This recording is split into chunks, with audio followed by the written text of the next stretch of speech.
Shalom Bapak Ibu Saudara, selamat datang. Senang kita bersama-sama ada di tempat ini untuk mengikuti ibadah online GKBJ Taman Kencana. Saat ini dimanapun kita berada, kita dapat beribadah kepada Tuhan. Karena penebusan Kristus yang sempurna itu adalah jalan satu-satunya untuk kita diperdamaikan dengan Allah. Markus 15 ayat 37 dan 38 berkata, "Lalu berserulah Yesus dengan suara nyaring dan menyerahkan nyawanya. Ketika itu tabir bait suci terbelah menjadi dua, dari atas sampai ke bawah." Mari kita sama-sama datang kepadanya dan mari sama-sama kita berdoa. Bapa di dalam surga, Allah yang Maha Kudus, kami bersyukur Tuhan untuk pengorbanan Kristus yang sempurna di atas kayu salib bagi setiap kami. Tuhan, hari ini biarlah Engkau boleh disenangkan akan kehadiran kami. Engkau boleh menerima puji dan sembah kami. Saat ini kami siap untuk beribadah kepadamu. Terpujilah nama Bapa, di dalam nama Tuhan Yesus kami berdoa. Amin. Kita akan sama-sama mengiklarkan pengakuan iman rasuli kita. Saya mengundang kita semua untuk bangkit berdiri. Pengakuan iman rasuli. Aku percaya kepada Allah, Bapa yang Maha Kuasa, Khalik langit dan bumi, dan kepada Yesus Kristus, Anaknya yang tunggal Tuhan kita, yang dikandung oleh Roh Kudus, lahir dari anak darah Maria, yang menderita sengsara di bawah pemerintahan Pontius Pilatus, disalibkan, mati dan dikuburkan, turun ke dalam kerajaan maut. Pada hari yang ketiga, bangkit pula dari antara orang mati, naik ke surga, duduk di sebelah kanan Allah, Bapa yang Maha Kuasa, dan dari sana Ia akan datang untuk menghakimi orang yang hidup dan yang mati. Aku percaya kepada Roh Kudus, gereja yang kudus dan persekutuan orang kudus, pengampunan dosa, kebangkitan tubuh, dan hidup yang kekal. Amin. Silakan duduk Bapak Ibu Saudara.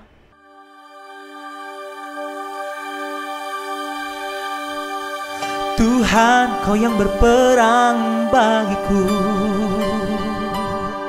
Tuhan, Kau yang berperang bagiku. Bukan dengan kuatku, namun karena kasih-Mu.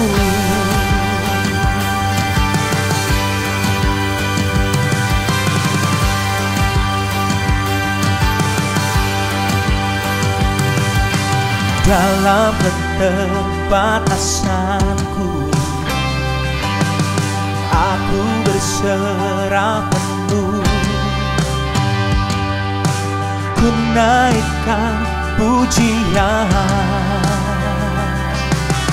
berjalan denganmu Tuhan.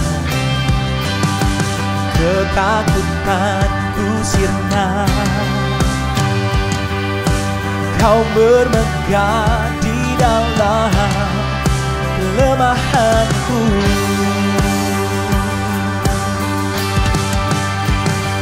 Kau gagah perkasa, Kau Raja yang membela. Kau megah sempurna, Kau tidak terkalahkan. Kuasa-Mu dalamku selalu, Kau kemenanganku.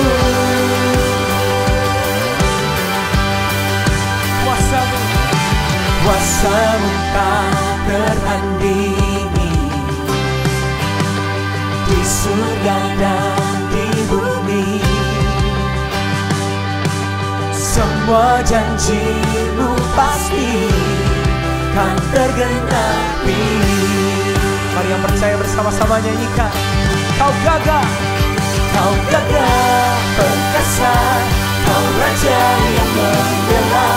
Kau megah sempurna, Kau tidak terkalahkan.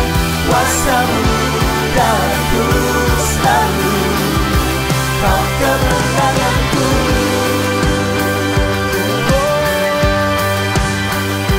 Kau gagah perkasa, Kau Raja yang membela. Kau megah sempurna, Kau tidak terkalahkan. Kuasa-Mu dalamku selalu, Kau kemenanganku.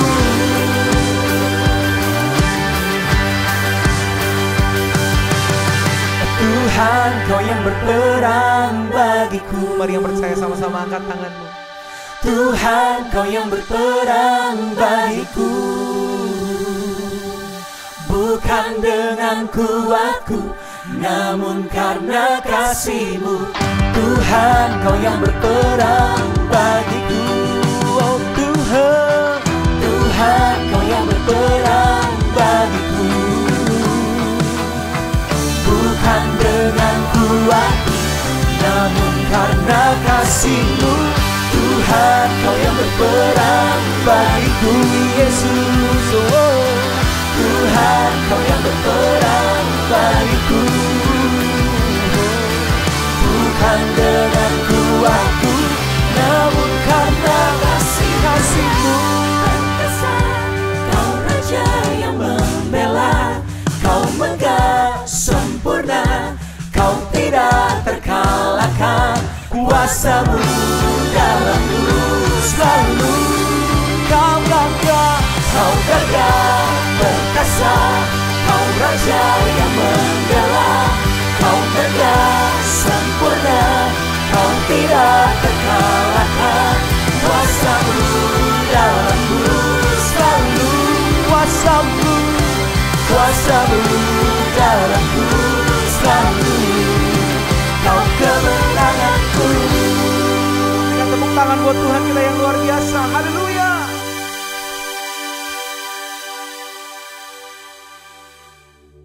Kita bersyukur karena sampai hari ini kita masih dapat beribadah bersama walaupun dengan segala keterbatasan yang ada.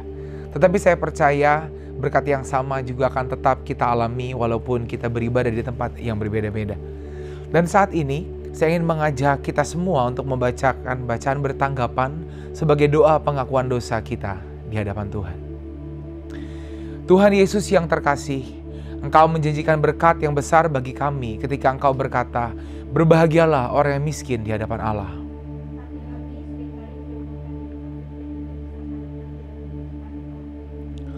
Engkau berkata, berbahagialah orang yang berduka cita.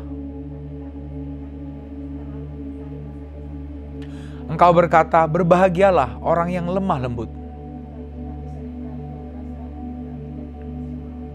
Engkau berkata, berbahagialah orang yang haus dan lapar akan kebenaran.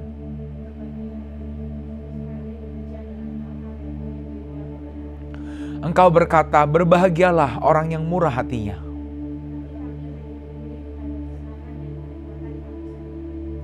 Engkau berkata, berbahagialah orang yang suci hatinya.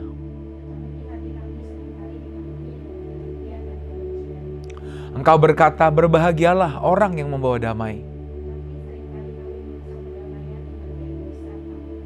Sungguh kami menyadari kami sangat berdosa di hadapan-Mu ya Tuhan.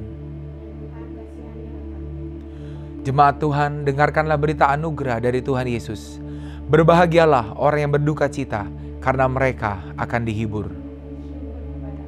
Amin.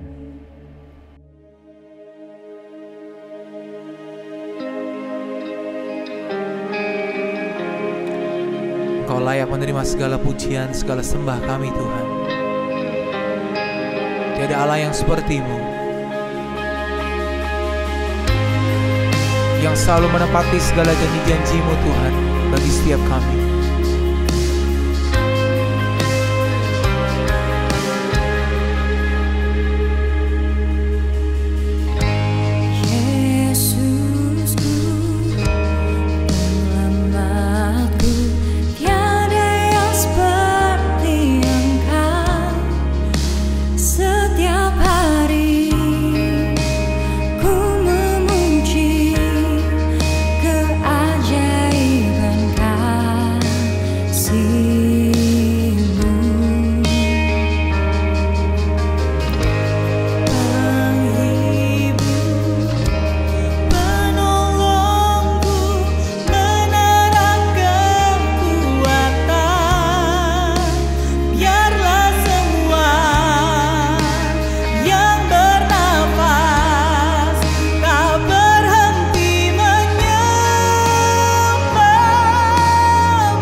Soraklah bagi Dia pujian, hormat, kuasa bagi Raja. laut bergelora mendengar nama-Mu. Ku bersuka atas perbuatan-Mu, selamanya ku kasihi Engkau Tuhan. Tiada janji seperti yang ada padamu.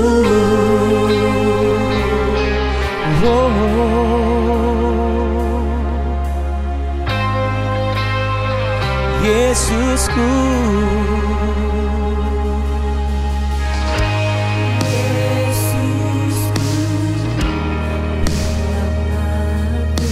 tiada yang seperti Engkau.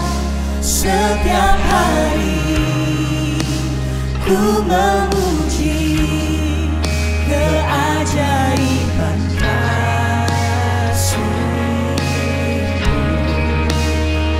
Kau penghibur, penolongku, menara kekuatan. Biarlah semua yang bernafas tak berhenti menyembah-Mu. Nyanyi dan bersoraklah bagi Dia, pujian, hormat, kuasa bagi Raja. Gunung tunduk, laut bergelora mendengar nama-Mu. Ku bersuka atas perbuatan-Mu, selamanya ku kasihi Engkau Tuhan. Tiada janji seperti yang ada padamu.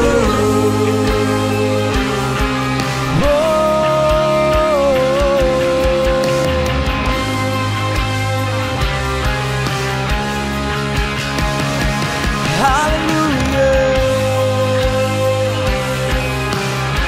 Terima kasih Tuhan.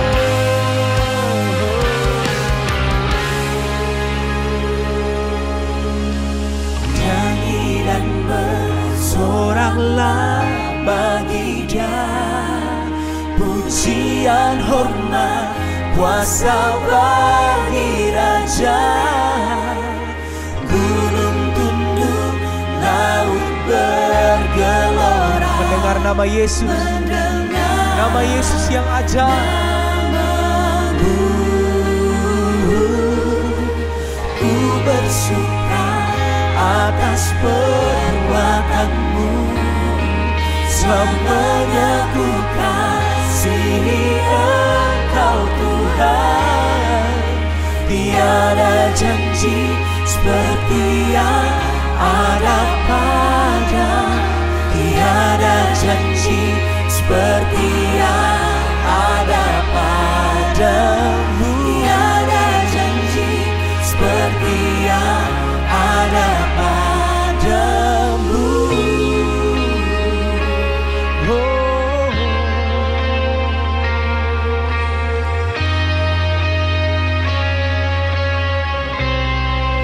And death could not hold you, the veil tore before you. You silenced the voices of sin and pain. The heavens are roaring the praise of your glory, for you are raised to life again. You have no rival, you have no equal, now and forever, God, you reign. Yours is the kingdom, yours is the glory, yours is the name.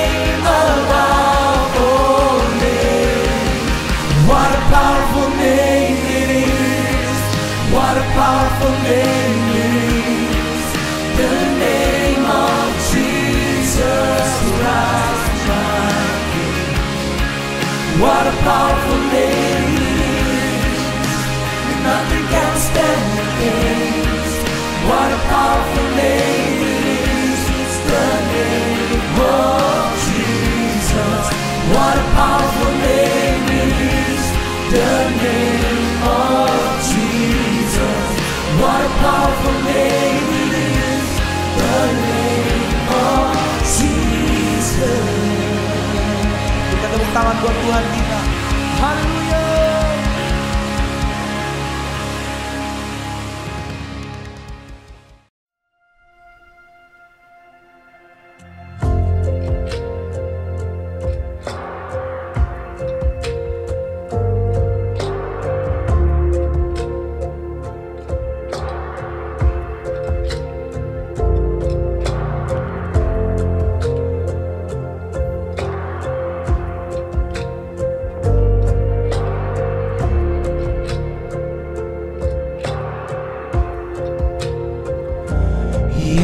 Yesus, ku cintamu,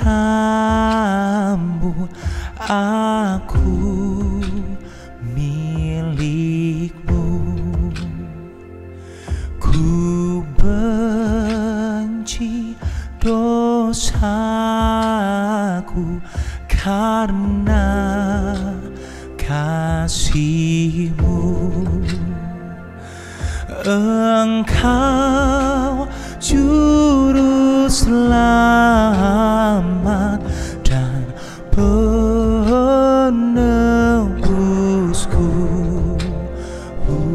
Aku mau lebih cinta padamu.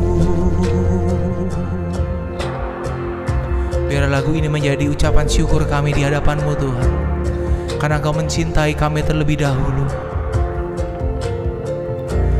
Ku cinta karena Engkau cinta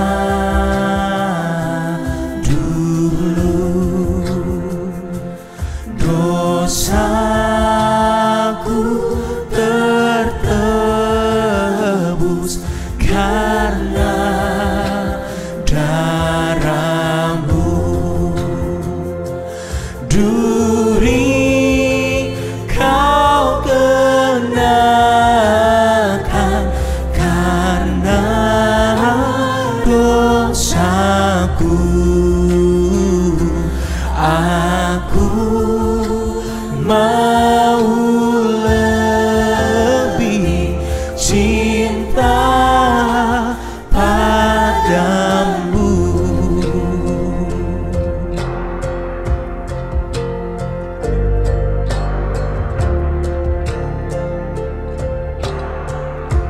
Kami serahkan hidup kami ke dalam tangan-Mu Tuhan.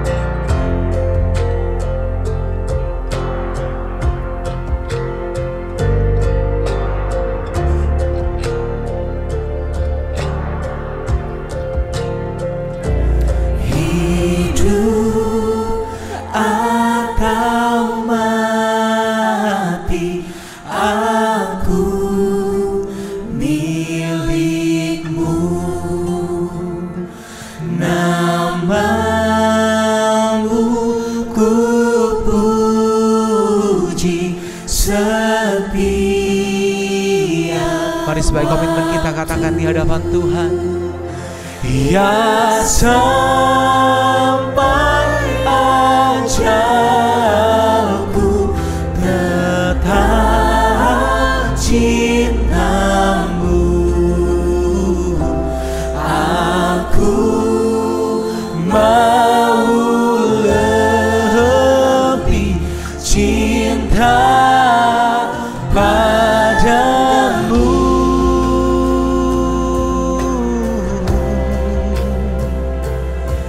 Haleluya. Terima kasih Tuhan, karena Kau mengasihi kami terlebih dahulu. Tuhan, wow. Haleluya. saja Tuhan angkat syukurmu di hadapan Tuhan. Terima kasih Tuhan, terima kasih.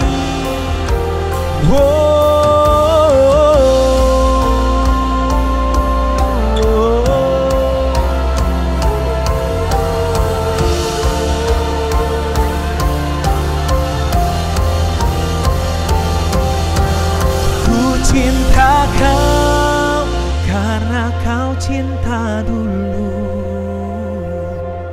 Terima kasih oh Yesusku.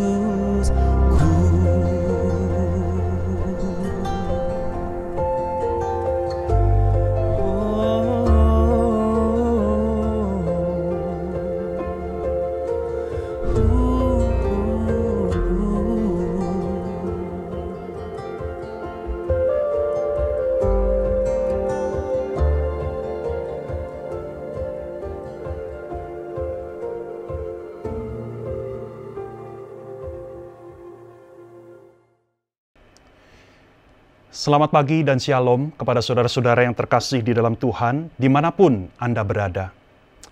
Saudara-saudara, kita patut bersyukur karena kita masih dapat beribadah sekalipun di rumah masing-masing.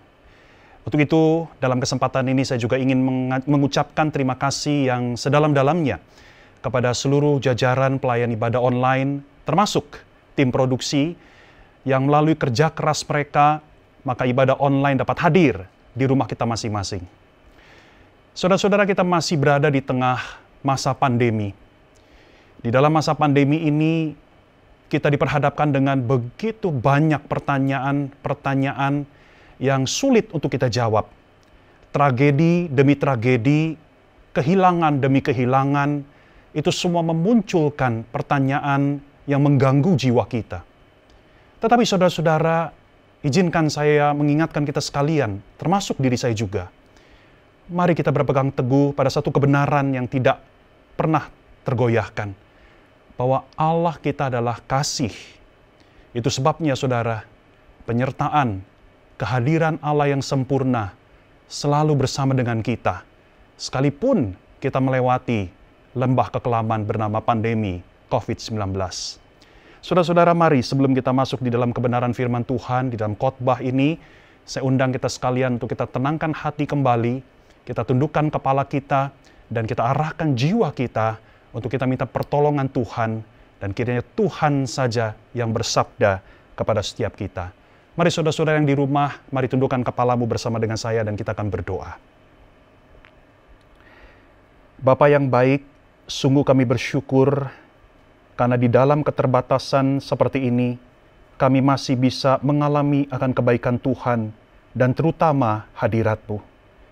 Tuhan Yesus, kami sungguh-sungguh mau melihat kepadamu saja. Di dalam penderitaan yang kami alami saat ini, di dalam kesusahan yang sedang kami hadapi saat ini, kiranya kami boleh melihat kepada Kristus yang adalah penyempurna iman kami. Dan Roh Kudus yang sudah bersemayam di dalam batin kami, kiranya kepadamu saja Tuhan kami berharap penghiburan yang sempurna. Terima kasih Tuhan. Berbicaralah kepada kami melalui khotbah pada pagi hari ini. Kami sungguh-sungguh ingin dijamah, kami sungguh-sungguh ingin disegarkan kembali oleh kebenaran firman Tuhan yang ajaib dan hidup itu. Hanya di dalam nama Tuhan Yesus, kami semua sudah berdoa, sama-sama yang di rumah katakan, amin. Saudara-saudara, tema khotbah yang diberikan kepada saya berjudul Ditebus untuk Menyembah. Saudara, dari judul khotbah ini kita sudah bisa menebak dan menerka bahwa topik utama yang akan kita bahas dalam khotbah ini adalah tentang penyembahan atau worship. Dan tidak seperti biasanya, saudara-saudara, saya tidak akan memakai satu nats Alkitab secara khusus yang akan diuraikan atau menjadi landasan dari khotbah ini. Tetapi saya akan menggunakan beberapa ayat sekaligus di sepanjang khotbah ini. Dan sesungguhnya khotbah ini adalah merupakan kristalisasi dari pergumulan saya tentang penyembahan. Tentu saudara-saudara yang mengenal saya tahu bahwa saya memang memiliki passion di dalam hal penyembahan. Dan sepanjang karir saya sebagai seorang rohaniwan, penyembahan merupakan suatu topik yang memang saya dalami dengan sungguh-sungguh.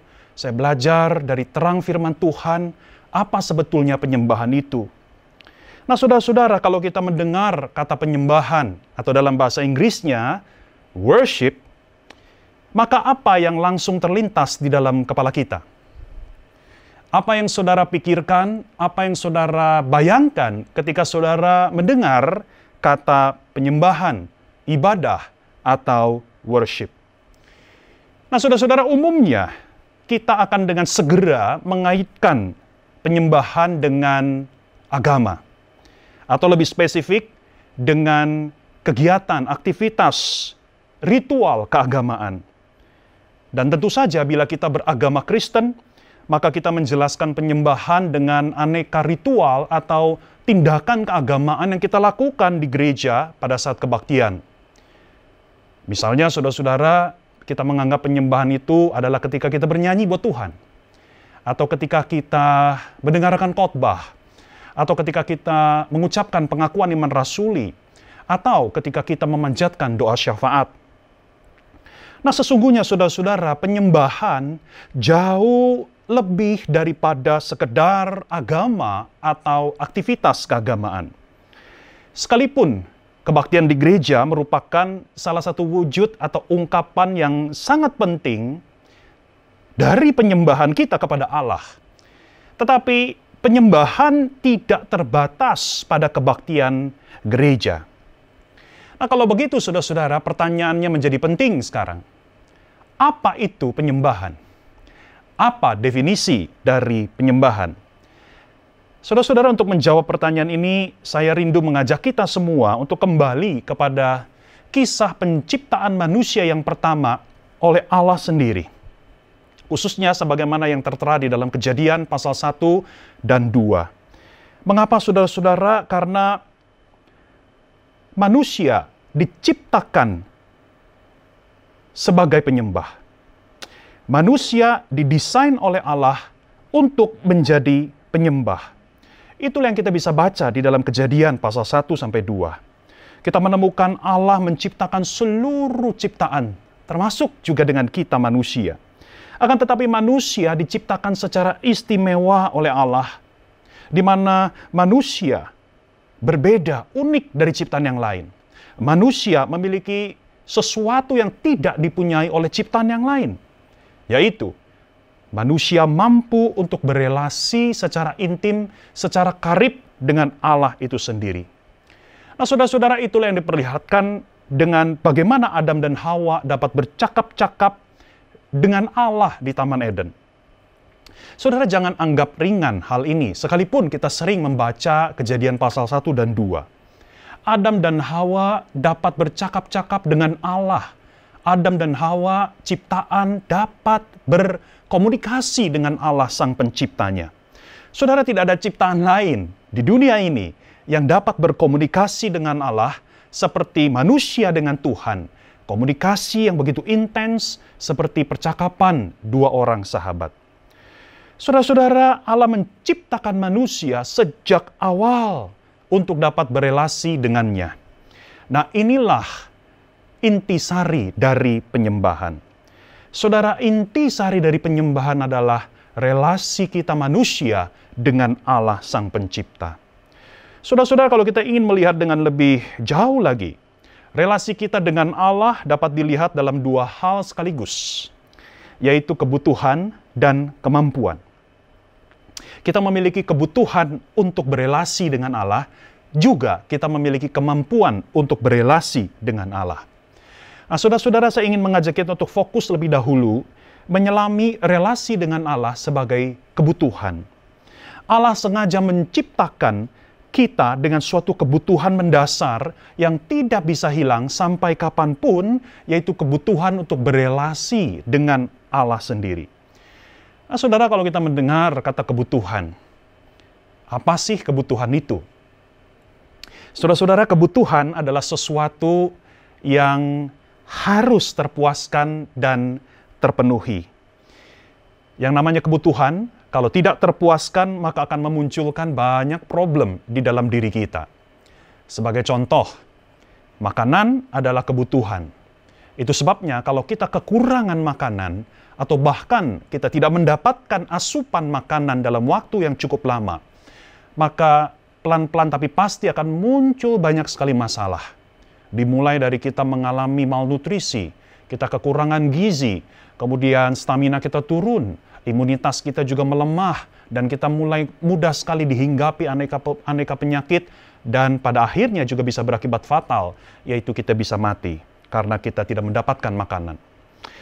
Saudara-saudara, demikian juga dengan relasi dengan Allah. Relasi dengan Allah adalah satu kebutuhan. Artinya, harus dipenuhi, harus dipuaskan. Saudara-saudara, jiwa kita diciptakan Allah. Kalau saya boleh memakai ilustrasi ini, seperti sebuah jigsaw puzzle. Jigsaw puzzle ini adalah suatu permainan yang umum, saudara-saudara, di mana ada sebuah gambar yang indah, pemandangan atau gambar apapun, tetapi gambar itu, saudara-saudara, terdiri dari kepingan-kepingan. Dan ketika gambar itu diacak, saudara-saudara, maka tantangannya adalah bagaimana merangkai kembali, menyusun ulang kepingan-kepingan itu, saudara, sehingga boleh membentuk kembali gambar yang semula tersebut. Nah, saudara-saudara, jiwa kita itu seperti jigsaw puzzle. Allah sengaja mengosongkan satu keping dalam jiwa kita. Satu keping kunci yang tanpanya maka jiwa kita akan senantiasa merasakan kehampaan dan kegelisahan. Dan keping kunci itu bernama Allah sendiri. Selama keping kunci bagi jiwa kita itu yang bernama Allah belum mengisi jiwa kita, maka jiwa kita akan terus-menerus mencari Allah. Inilah yang saya maksud dengan kebutuhan akan relasi dengan Allah. Relasi dengan Allah merupakan kebutuhan yang hakiki dari jiwa manusia. Nah, saudara, mari kita kembali kepada kitab Kejadian, khususnya di dalam Kejadian pasal 3, di mana manusia jatuh di dalam dosa. Adam dan Hawa, manusia pertama itu, mereka jatuh di dalam dosa. Yang menarik, saudara-saudara, kalau kita membaca di dalam Kejadian pasal 3, sekalipun mereka sudah jatuh di dalam dosa, tetapi mereka masih dapat bercakap-cakap dengan Allah. Sekalipun percakapan itu menakutkan buat mereka, tetapi mereka masih bisa berbicara, masih bisa berkomunikasi dengan Allah. Nah, apa artinya ini? Saudara, bagi saya sederhana. Artinya manusia masih dapat berelasi dengan Allah sekalipun mereka sudah jatuh di dalam dosa. Akan tetapi, dosa mengubah secara total relasi manusia dengan Allah. Nah, pertanyaannya, bagaimana dosa mengubah relasi kita dengan Allah? Saudara, tadi saya sudah menyebutkan bahwa relasi kita dengan Allah dapat dilihat dari dua hal sekaligus, yaitu sebagai sebuah kebutuhan dan sebagai kemampuan. Saudara, mari kita bandingkan. Ketika manusia pertama belum jatuh dalam dosa, kebutuhan dan kemampuan kita berelasi dengan Allah masih utuh, tidak rusak. Adam dan Hawa merindukan Allah. Adam dan Hawa dapat mengenali Allah yang sejati. Adam dan Hawa masih dapat connect dengan Allah tanpa rintangan, hambatan, atau rasa takut di dalam diri mereka. Tetapi tidak demikian ketika manusia jatuh di dalam dosa, yaitu pasal yang ketiga dari kitab Kejadian. Saudara, kebutuhan kita untuk berelasi dengan Allah memang tidak hilang karena dosa. Tetapi dosa menghilangkan kemampuan kita untuk mengenali Allah yang sejati. Selain itu, saudara-saudara, dosa juga memisahkan kita dengan Allah. Saya mengilustrasikan begini. Kita bukan hanya sekarang di dalam kegelapan, sehingga kita tidak bisa mengenali Allah yang sejati. Tetapi kita berada jauh sekali dengan Allah, sehingga kita sama sekali tidak bisa terhubung dengan Allah. Itulah kondisi kita sebagai manusia berdosa. Tetapi kebutuhan akan Allah, sekali lagi, tidaklah lenyap oleh dosa. Ruang kosong itu tetap ada di dalam hati kita. Ruang kosong yang hanya bisa diisi secara sempurna oleh keping kunci yang bernama Allah. Saudara, kita tahu dari mana bahwa ada ruang kosong itu di dalam jiwa kita. Kita tahu dari mana bahwa ada kebutuhan akan Allah yang belum terpenuhi. Saudara-saudara, kita bisa mulai mengevaluasi diri kita dengan melihat kebutuhan akan kebahagiaan yang sejati, keberhargaan yang sejati, dan keamanan yang sejati.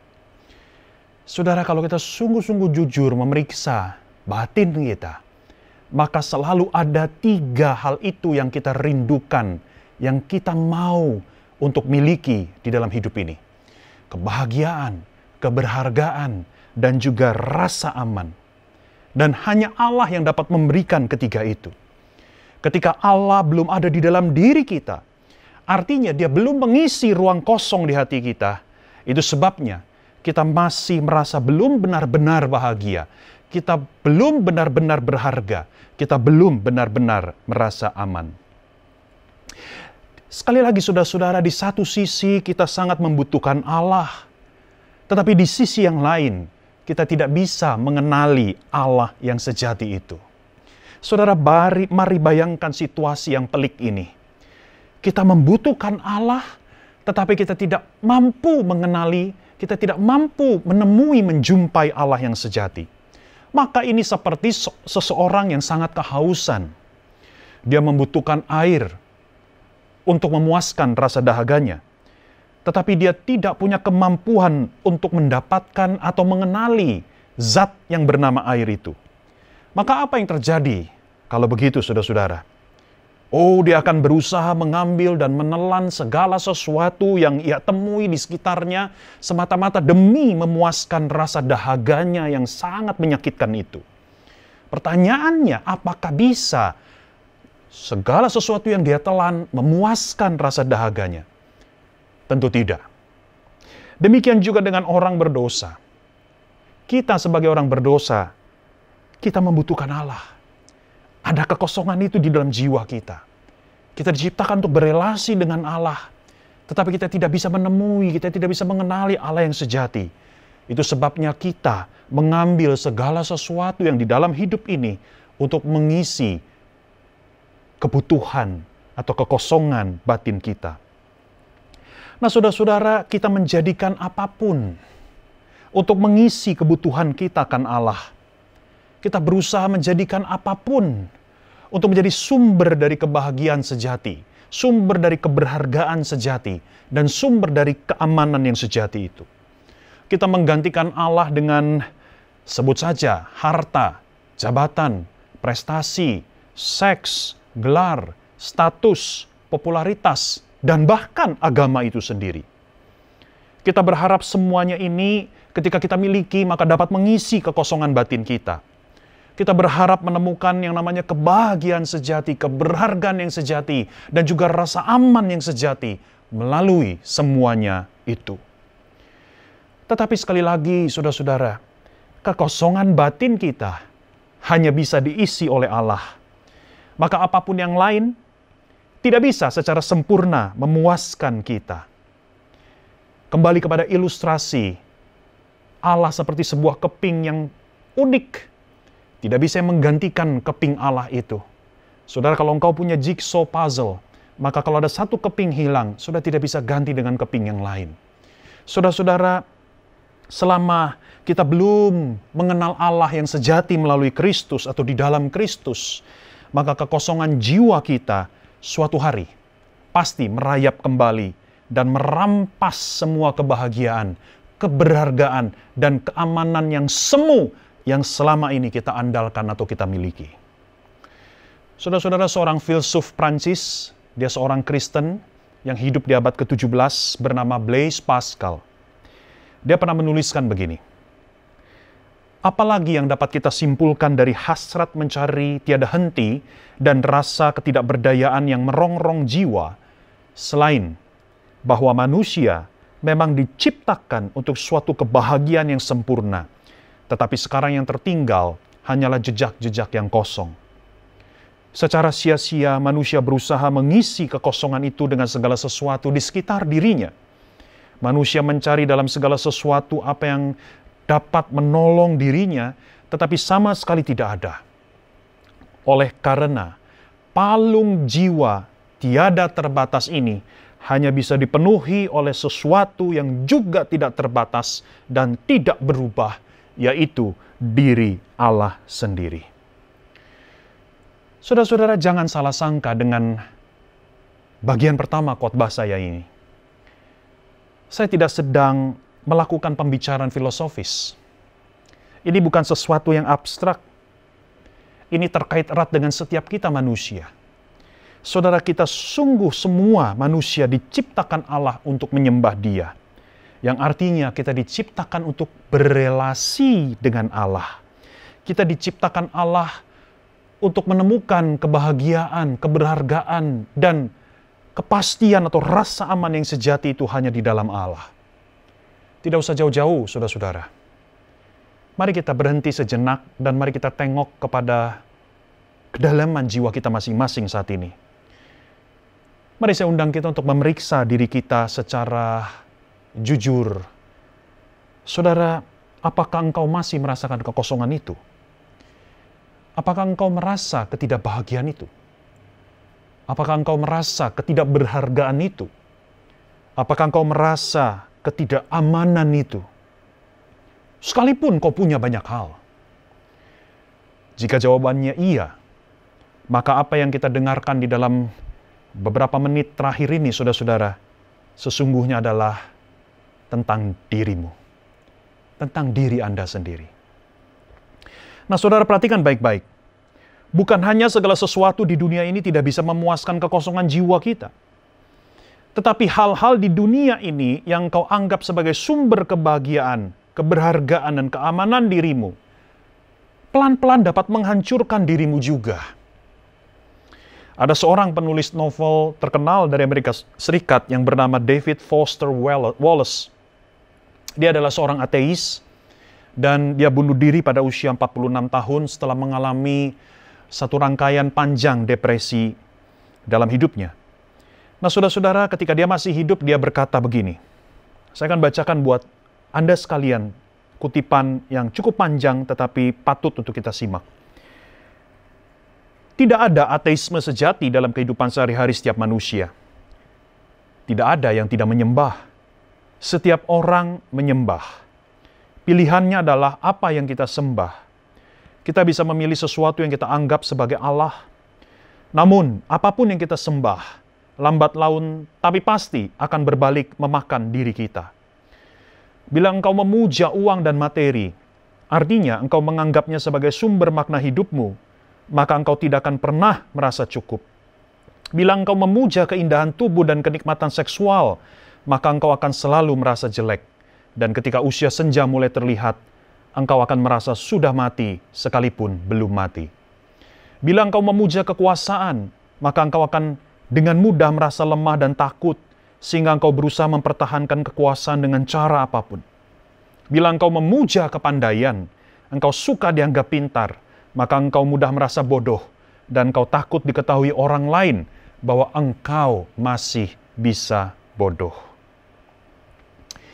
Saudara-saudara yang terkasih, sebelum saya lanjutkan dalam poin yang berikutnya, saya rindu untuk menyimpulkan sekali lagi.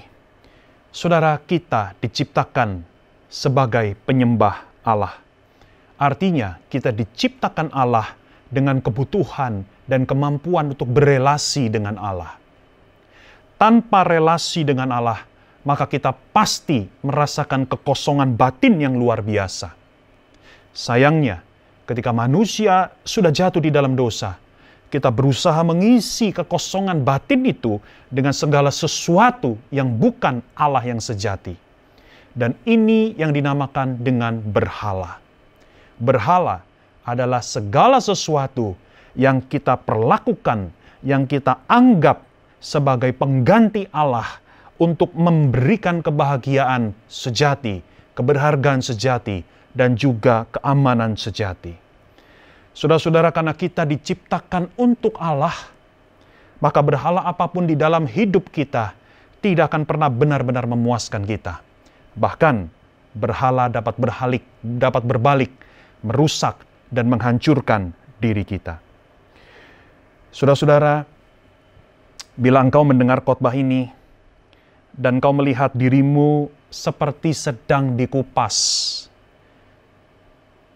engkau merasa bahwa khotbah ini sedang membicarakan tentang engkau, maka bersyukurlah, karena artinya Allah sedang bekerja di dalam dirimu. Allah sedang memperlihatkan keadaan dirimu yang kosong itu, yang membutuhkan Dia, yang mencari Dia tetapi engkau tidak pernah menemukannya. Bila engkau sekarang melihat betapa gelapnya dirimu, artinya engkau sekarang siap melihat cahaya kebaikan Allah yang akan menerobos jiwamu. Nah, saudara-saudara, kita bukan hanya diciptakan sebagai penyembah. Nah, saudara, dengarkan kabar baik berikut ini. Kita juga ditebus sebagai penyembah.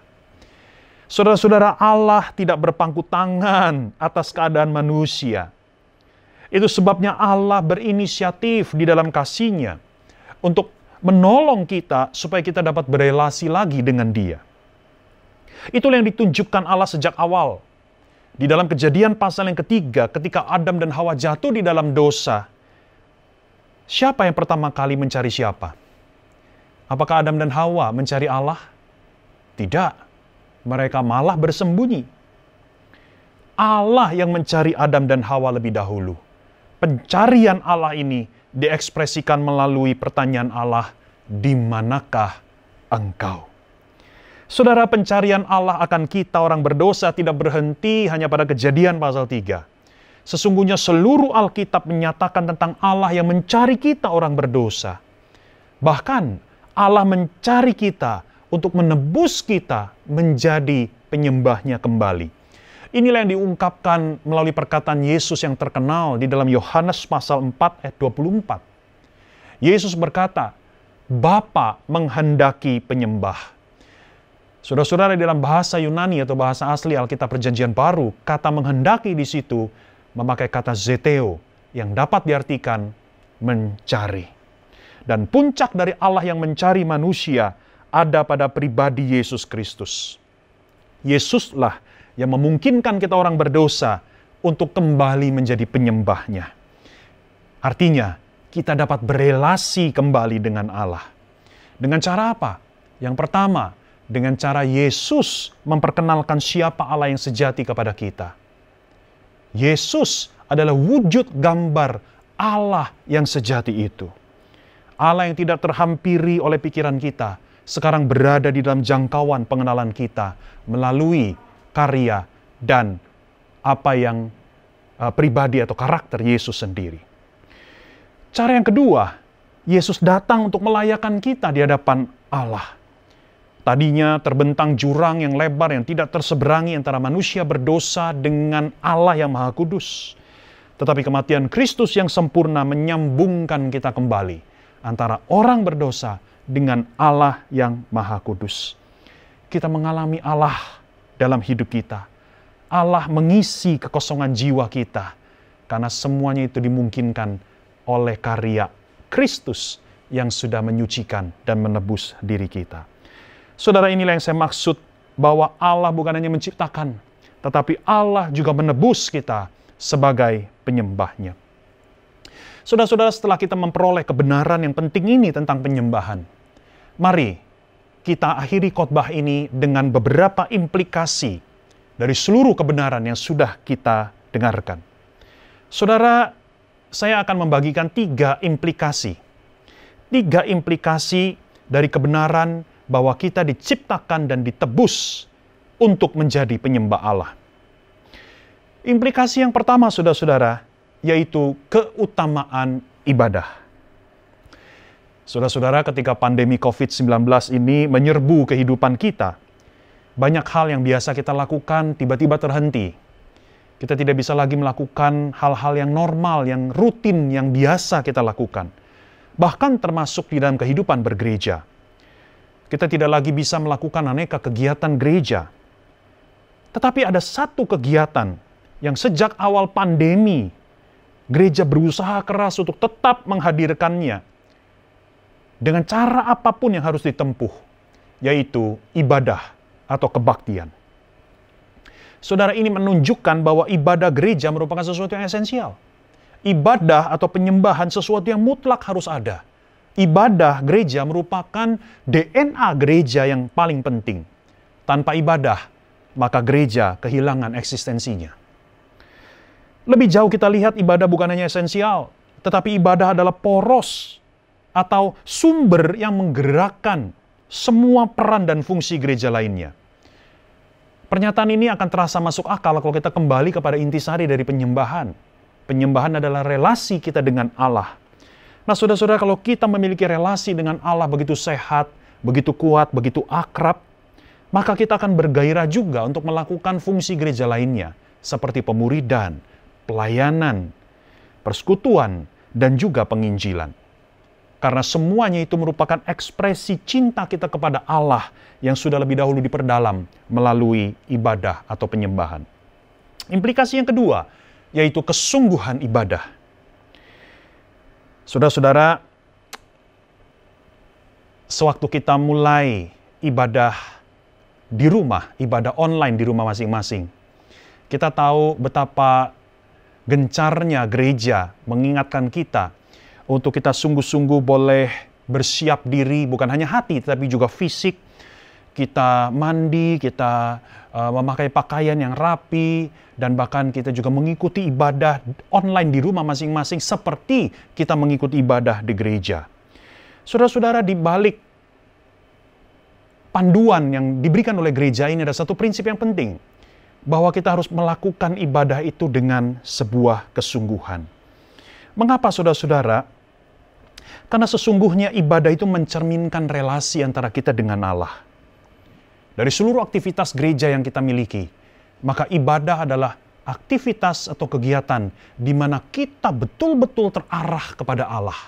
Secara intensional, secara sadar kita terarah kepada Allah. Kita berdoa kepada Allah, kita bernyanyi bagi Allah, kita mendengarkan khotbah yang merupakan penguraian firman Tuhan sendiri, kita mempersembahkan, mendedikasikan diri kita kembali kepada Allah, dan akhirnya kita diutus oleh Allah ke tengah dunia. Saudara, sekali lagi ibadah sangat mencerminkan relasi antara kita dengan Allah. Jadi kalau relasi kita beres, relasi kita sehat, dengan sendirinya akan terlihat dari bagaimana kita menjalankan ibadah itu. Kalau kita sungguh mencintai dan menghormati Allah, maka sekalipun formatnya adalah ibadah online di rumah masing-masing, kita pasti akan bersungguh-sungguh di dalam ibadah itu. Yang terakhir, yang ketiga, implikasi yang ketiga, yaitu kebutuhan ibadah pribadi. Ada ibadah bersama dengan orang percaya lainnya di gereja, tetapi ada juga ibadah pribadi yang kita harus jalani di rumah setiap hari. Saudara-saudara, ibadah pribadi tidak boleh dilalaikan. Kalau kembali kita mencamkan ulang bahwa penyembahan adalah relasi dengan Allah, maka relasi dengan Allah ini harus kita hidupi bukan hanya hari Minggu, tetapi setiap hari. Kita harus memupuk relasi dengan Allah setiap hari. Itu sebabnya kita perlu memiliki disiplin ibadah pribadi. Terlebih-lebih di tengah situasi pandemi seperti ini. Saudara, ibadah pribadi menjadi sangat mendesak. Karena ibadah pribadi membantu kita menghadapi kehidupan sehari-hari yang penuh tantangan. Relasi dengan Allah memberikan kita iman dan pengharapan di tengah situasi yang seringkali menggoda kita untuk berputus asa. Relasi dengan Allah memberikan kekuatan dan panduan bagi kita untuk berelasi dengan dunia yang penuh dengan tantangan. Amin. Saudara-saudara, sebelum saya tutup di dalam doa, mari saya mengundang kita sekalian untuk bangkit berdiri, dan kita akan bersyafaat bagi dunia ini yang sedang dilanda wabah pandemi. Saudara-saudara, saya akan mengajak kita untuk melakukan sesuatu yang berbeda dari minggu-minggu sebelumnya. Doa syafaat kita akan kita lakukan secara bersama-sama. Saudara yang di rumah boleh mengucapkan dengan suara yang keras, dan doa yang akan kita panjatkan adalah doa dari komunitas Iona. Sebuah doa yang simple, pendek, tetapi sangat bermakna. Mari saudara-saudara ikuti saya dan kita berdoa dengan membuka suara. Tuhan yang murah hati, Engkau melihat semua jalan kami. Bahkan Engkau menciptakan rajutan kebaikan dan anugerah dari setiap kejadian yang buruk. Lingkupi mereka yang terguncang karena tragedi dengan kesadaran dan kehadiran kasih-Mu. Serta teguhkanlah iman mereka. Sekalipun mereka tenggelam dalam duka, kiranya mereka menemukan-Mu dan dihiburkan. Melalui Yesus Kristus yang sudah mati, tetapi sekarang hidup dan memerintah dunia ini bersama-Mu. Amin. Mari sama-sama kita berdoa. Tuhan, kami bersyukur untuk firman-Mu. Kiranya firman-Mu ini menjadi oase di tengah padang gurun pandemi yang sedang kami hadapi. Kiranya kekuatan, penghiburan, hikmat, dan keberanian dari Tuhan melimpah di hati kami. Terpujilah nama-Mu Tuhan. Hanya di dalam nama Tuhan Yesus kami semua sudah berdoa. Amin. Tuhan Yesus memberkati. Haleluya. Saya percaya kita telah diberkati oleh kebenaran firman Tuhan yang dibagikan. Waktunya bagi kita untuk memberikan persembahan. Saudara, saya akan bacakan dari 2 Korintus pasal yang ke-8 ayat yang ke-12, dikatakan demikian. Sebab jika kamu rela untuk memberi, maka pemberianmu akan diterima. Jadi pemberian itu adalah masalah hati yang rela untuk memberi. Kalau pemberianmu, saya lanjutkan, itu berdasarkan apa yang ada padamu, bukan berdasarkan apa yang tidak ada padamu. Saudara, kalau Anda tidak memiliki sesuatu untuk diberi, tidak perlu memberi. Firman Tuhan dengan jelas memberikan informasi bahwa ada persembahan yang bersifat wajib, ada persembahan yang bersifat sukarela.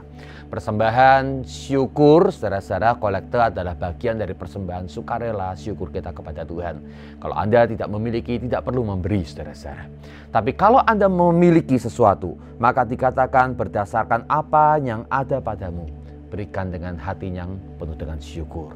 Buat Anda yang belum menyerahkan persembahan persepuluhan, kami juga ingin mengingatkan, minggu kedua ini Anda masih punya kesempatan untuk memberikan persembahan melalui nomor rekening yang telah ada di akhir daripada video ini. Sekarang mari kita angkat hati kita kepada Tuhan dengan penuh syukur, kita berdoa. Bapa Surgawi, ajar kami untuk menghitung berkat-berkat-Mu. Berkat dari apa yang telah kami terima ya Tuhan. Dan berkat dari penjagaan dan pemeliharaan-Mu atas kehidupan kami. Sehingga hari ini Tuhan kami boleh ada sebagaimana adanya sekarang. Terima kasih Tuhan. Dan dalam syukur kami ini, kami ingin memberikan sedikit daripada persembahan ini. Kiranya menjadi sebuah bukti dan simbol bagaimana hati kami menghargai setiap anugerah-Mu. Di dalam Yesus Kristus kami kuduskan setiap rupiah yang diberikan. Dan aku memberkati setiap tangan yang memberi, setiap hati yang dengan rela dan syukur mempersembahkannya untuk Tuhan. Biar kiranya tingkap langit dibukakan dan wajah-Mu terarah untuk menyatakan anugerah-Mu terlebih lagi. Di dalam Tuhan Yesus kami berdoa. Amin. Waktunya kita untuk mengembalikan segala puji, hormat, dan kemuliaan. Saya undang kita untuk bangkit berdiri, saudara-saudara. Saya akan membacakan nats untuk doksologi kita. Doksologi hari ini tidak di dalam bentuk pujian, dan setelah nats doksologi kita akan menerima berkat Tuhan. Nats doksologi terambil dari 1 Tawarik 29 ayat yang ke-10 dan 12. Terpujilah Engkau ya Tuhan, Allah Bapa kami, dari selama-lamanya sampai selama-lamanya. Ya Tuhan, punyamulah kebesaran dan kejayaan, kehormatan dan kemasyuran, dan keagungan. Ya, segala-galanya yang ada di langit dan di bumi. Ya Tuhan, punyamulah kerajaan, dan Engkau yang tertinggi itu melebihi segala-galanya sebagai kepala.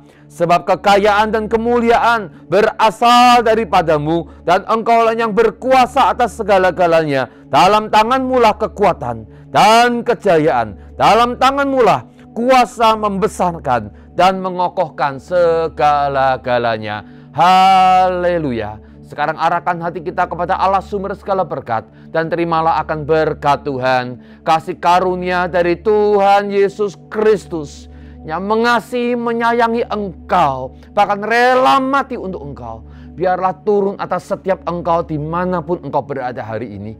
Kasih sempurna dari Allah Bapa Surgawi yang terus-menerus mengasihi kita seperti Bapa yang baik mengasihi anak-anaknya. Engkau alami setiap waktu, dan kuasa dalam persekutuan dengan Allah Roh Kudus memberikan engkau kemenangan atas dosa dan pencobaan. Engkau menang atas setiap persoalan dan tantangan. Engkau menang supaya nama Tuhan dipermuliakan, dan engkau menjadi saksi yang efektif dimanapun Tuhan menempatkan engkau. Terjadilah hari ini sampai berjumpa muka dengan muka dengan Yesus Kristus kekasih hati kita. Haleluya. Amin. Kau gagah perkasa, kau raja yang membela, kau megah sempurna, kau tidak terkalahkan. Kuasa-Mu dalamku selalu, kau kemenanganku.